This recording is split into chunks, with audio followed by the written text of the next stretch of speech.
বৌদি আমি লাগাবো। না না, আমি কিছুতেই লাগাতে দেবো না। আরে অসুবিধা কোথায় আর সমস্যা কোথায়? কোথায় অসুবিধা কোথায় সমস্যা সেটা আমি বুঝবো, তোমাকে বুঝতে হবে না। বৌদি বিথায় রাগ করছো, ব্যাপার তো সামান্য, বুঝতেই পারবে না। সামান্যই হোক আর অসামান্যই হোক, হবে না মানে হবে না। আরে দরকার হয় টাকা পয়সা দেব। টাকা দাও আর পয়সা দাও, আমি লাগাতে দেব না। আরে এত চিৎকার করছে কেন? আরে লাগবে তো সামান্য, বুঝতেই পারবেন না। বুঝতে পারি আর না পারি, লাগাতে দেব না মানে দেব না। বৌদি কত আশা করে এসেছিলাম, নিরাশ করে দিলে। তোমরা তো আলছাল, কত বড় বড় নেতা মাফিয়া, এমনকি আমার বড় এসেছিল, তাকেও লাগাতে দিইনি।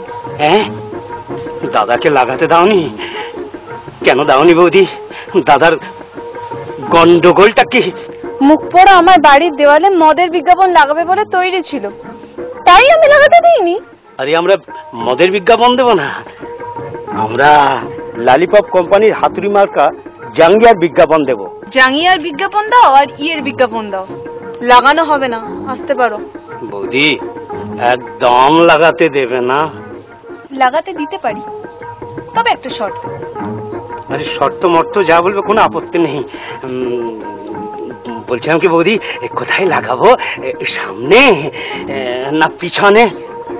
সামনে হবে না, বাড়ির পিছনের দেওয়ালে লাগাতে পারো, লিখে দিও বিজ্ঞাপন লাগানো নিষেধ, নো স্টিক বেল, দরজায় দেবো খিল।